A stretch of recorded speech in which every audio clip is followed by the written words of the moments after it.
Hey, fellow Dystopians, stay cool. Dinga donga. All the way, hope you don't find that a bit racist. Ultimate respect to Japan. Japan is one of those places. Oh, it's the bucket list, really. There isn't much on my bucket list, but Japan's one of them. An ultimate respect to.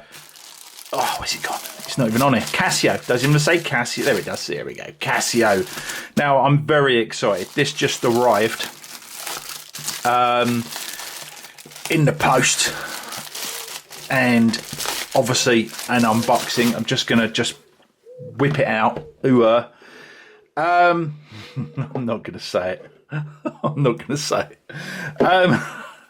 Oh, this is unlike any other Casio I've ever unboxed.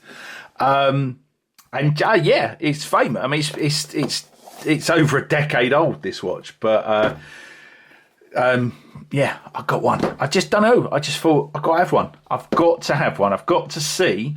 And there's quite a lot of these that I don't like. Don't like. All right. So, all right. Oh.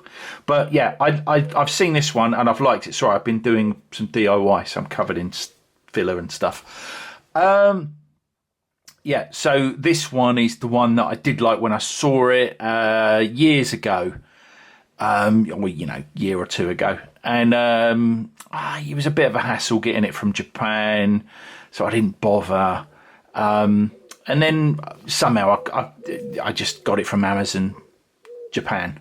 So it was just felt a bit easier. Amazon Japan. I didn't have to go through one of those buying sites. £315 delivered to the door. Paid all the taxes. Oh, did you see what it just did? Oh, what's it doing? It's doing stuff because it's woken up. Yeah, and I thought, there's a lot said about these. So I thought I'd get one. And so this unboxing is kind of, let's take my glasses off. This unboxing is it's meant to be the Rolls Royce of Casios. So, I've heard a lot about them. Let's see. I mean, what's it called? Braceleted Casios are generally, I love them. He's looking around the desk. I can't see one. But they're normally press clasps and, not really a lot of weight to them. I'm struggling. Here we go. Let's get it out. Now, £315. What am I? Oh, it's titanium. So it's going to be light. So I'd love this in steel. I'd love it in steel because then it'd have the weight to it. I think it's a bit difficult to qualify titanium because it's just going to feel. So initial impressions, it feels like a cheap Casio because this is titanium and most cheap Casio. Hang on, start again. It feels like a braceleted Casio, which isn't expensive. Bracelet wise, and I'm a bracelet guy. But I think a lot of that is because it's titanium and not steel. Had it been steel, it's meant to be polished by Grand Seiko. I might just pull it off because I'm not sending it back, am I? There we go.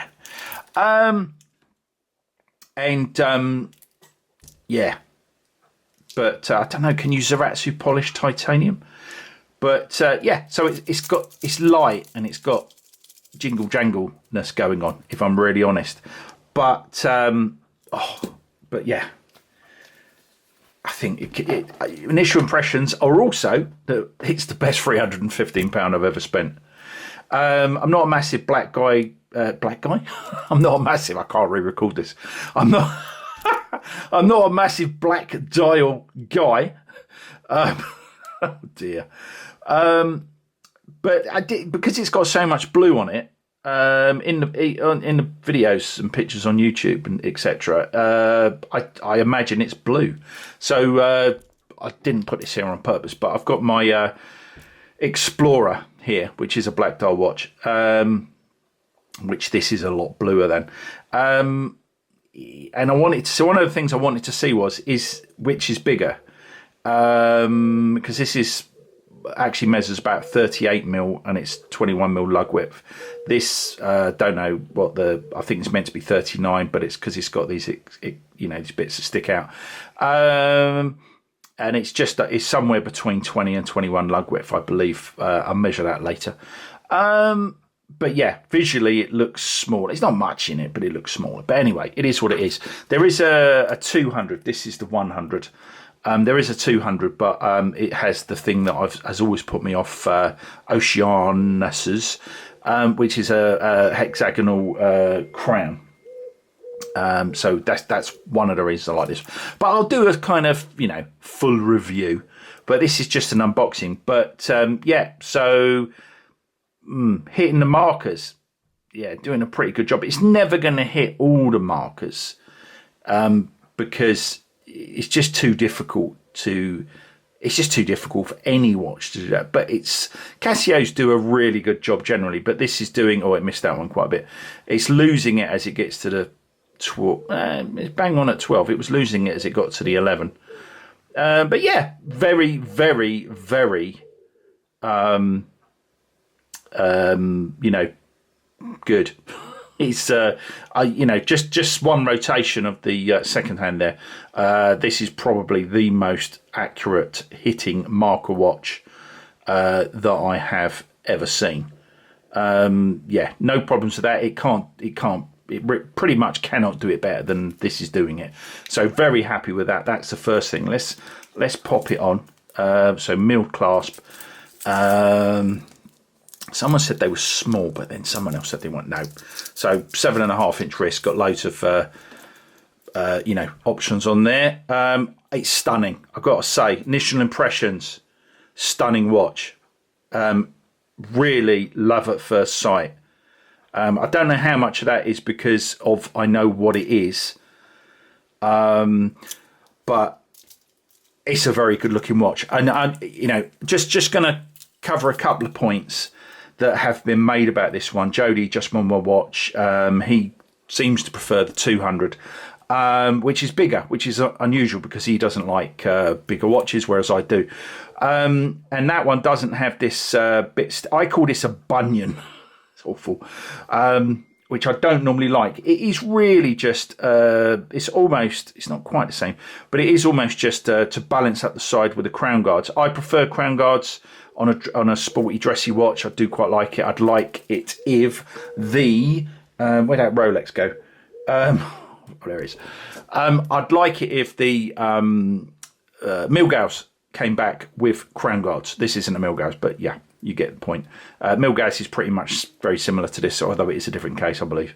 But yeah, I'd like it if it came back with crown guards. I do like crown guards on a dress, a sports watch. And that does balance it out. The other thing is, I think it's very Japanesey. I think it gives it that. Japanese watches and Chinese watches, and if they're designed, they're not going to have a Swiss look about them. They're going to have a Japanesey look about them. And I think this has that. The other thing I love about this that I don't like about the 200 is this bracelet. The way it has, I don't know if you can see that, but it's got it's a bit like a Planet Ocean curve. It's kind of curved. When it's on your wrist, God, I love this. When it's on your wrist, it's got a curve to it. The 200 is like most watches that are just flat. Most watches including, that. So it's very flat across there. Whereas this has a curve to it, which I absolutely love. What else has a curve? So the San Martin doesn't, not so much a curve, but it because it's got a race centerlink, it kind of has that look to it. The Planet Ocean SMP 600, that has a very curved bracelet. I've got to say, it's absolutely love at first sight. I love the way the blue and the shiny bits, and the second hand is doing as good as it's going to do. I think you can adjust all the hands as well. There's all sorts of stuff this does. Well, obviously I've looked at pictures of it. I've just got it out of the box. What don't I like? I mean, It's got that weird thing going on where the bracelet it's not straight and it's not fully curved.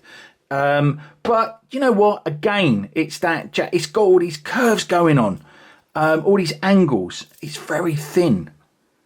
It's got a lovely shape. That's the other thing I don't like about the 200. I love the shape to this button here. Whereas on the 200, it's just square. This is so... it's like a sexy woman. It really is. It's just so curvaceous. Yeah, I've got to say, initial impressions, the best. I mean, what have I spent 300 quid on? This wasn't £300. I've got an Erebus that was more. No, this was about 270.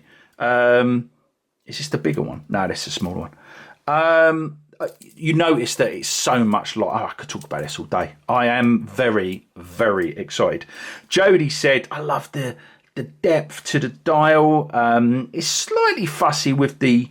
You know, it's a world timer thing as well. I'm looking forward to... I've got quite a few complicated Casios. I don't really work out... What have I got? I've got a Wave Scepter here. I don't know what that's doing. But yeah, I don't normally work out what they do because I don't really wear them enough other than to use them as a time only watch. But this one, I do want to find out exactly what it does because it is. I think it's stunning. But yeah, it does have a well-timed thing around the edge, so that's a little bit fussy. But you don't notice it now. You know, I'm not one of these guys that said that I try not to be one of these guys that says, oh, it's got that detail and I don't notice it. Like, you know, fake rivets on a Tudor. But I've got to say, you don't notice those. They're kind of, someone said, I think it was Brendan Boswell said that a date window, and this one doesn't count, but you should only see it when you want to. It should be like really unobvious to see. You don't want to see it all the time. Not a colour match date window. I don't know if that would look better if it was black with white writing. Probably not. It probably looks, you know, as good as it can. You know, it's white like the indice opposite it. So yeah, it's probably as good as it can be. But yeah, I do agree with that concept. And I think, you know, you've got all these countries around the outside. I don't even know if you can see that actually, unless I zoom in. But yeah, unless you don't notice them. Really, all you notice is the minute markers, second markers, whatever. Yeah, a stunning. I love the depth to it. It really is. It really is. I wish it was steel. I kind of wish it was steel. But it was a steal at 315 quid, I think. It took less than a week to come from Japan. Yeah, like I can't say too much more about it now. God, it's that 13 minutes already, and it was just meant to be an unboxing. I hope you like it. Let me know if you got any comments in the questions, rather, in the comments below. I am a bit dizzy. I'm a bit dizzy from this. This is such a good purchase. It's meant to be super scratch resistant as well, but that doesn't bother me. Oh, I love the satin. I love the shape. I spat on it, look. I love the shape. I'm spitting feathers. I love the shape of the links. They've got so much shape to them. Look, they've got a side profile there. It's shape. It is. It's stunning. It really is stunning. I think it's got part links. Yeah, it's got part link there. It's only got 2 micro adjust. Someone said 3, but it is just 2. In and out, basically. Which, you know, might be a problem. But as I know that those part links, so I don't know what's that. Maybe that's 9 and 6. So I've got 3mm to do on the part links to get it nearly right, and then I've got another 2mm. I'm guessing that is it might be 3mm as well on there. I mean, that might end up being just when your wrist swells, micro adjust rather than sizing, because I'm guessing that because I'm a bit of an expert on sizing my part link bracelets, I'm guessing that distance is probably the same as the distance between these two by the time you manipulate them. But yeah, I've done videos on that, and no one seems interested, but I know what I'm doing, so it's all good. Yeah, it's stunning. I've got to say, initial impressions are, if you haven't experienced an Oceanus, the other thing is the 200 is steel, whereas this is titanium. So very, very different watches, but you've got to agree. I mean, it's going to look bigger on camera than it does. It's a lovely size. It is a lovely size, I've got to admit. I think being slightly over 20 mil helps it. The proportions are great. This bit sticking out there, I think, is stunning. The way it's polished and brushed. It's a very good looking watch. Right, I've got to go. I've got to let you go now. Thanks if you made it to the end. Hopefully you're appreciating my excitement. But for now, all the way from Japan. Live it.